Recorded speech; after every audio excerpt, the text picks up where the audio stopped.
Hello and welcome to your midweek message, coming to you today from our beautiful church building.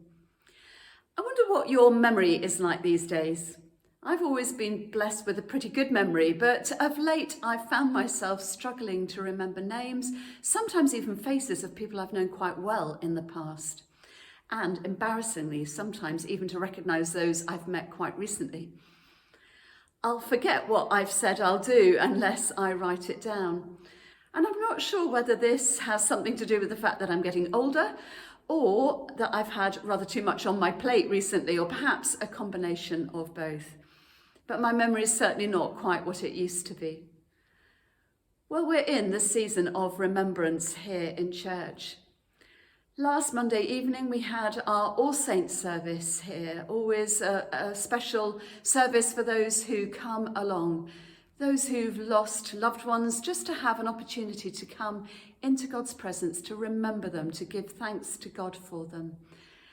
And last week we had a chance to write on a little forget-me-not postcard our thoughts, our memories, our prayers, just the names of those that we have loved and lost. And they're here in this memory box that we're keeping on the altar but beneath the cross for the season of remembrance. This coming Sunday is, of course, Remembrance Sunday. And if you live locally, you might have noticed that some red poppies have been appearing around the village.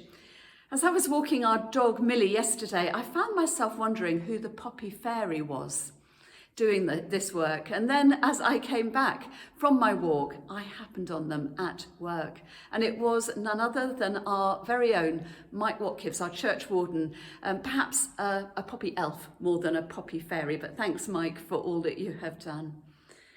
So this coming Sunday at 10:30, some of us will have a chance to gather in person with members of our community around the War Memorial on the Green in a simple act of remembrance. Just to come together to give thanks for those who gave so much that we might enjoy the peace that we know in our time. Another service I know that's particularly meaningful for many. Well, remembrance is a theme that runs right through the Bible. The Jewish people were called to remember the mighty acts that God had done for them when he brought them up out of Egypt, and to do this particularly when they celebrated Passover each year. As Christians, every time we gather and share bread and wine together, that meal with a memory, we remember what Jesus did, all that he did when he died on the cross, when he rose again, to show his great and deep love for us. And we look forward with hope, remembering the prayer that thief who died alongside Jesus on the cross echoed.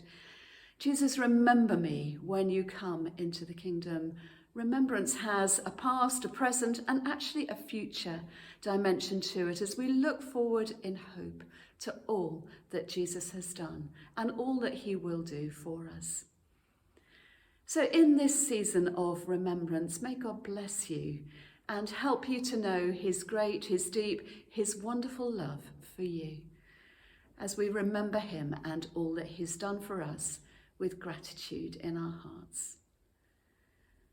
So look forward to worshipping with you on Sunday, whether it's in person or online. Whatever you're doing in this season of remembrance, may God bless you and keep you and show you his love. Bye for now.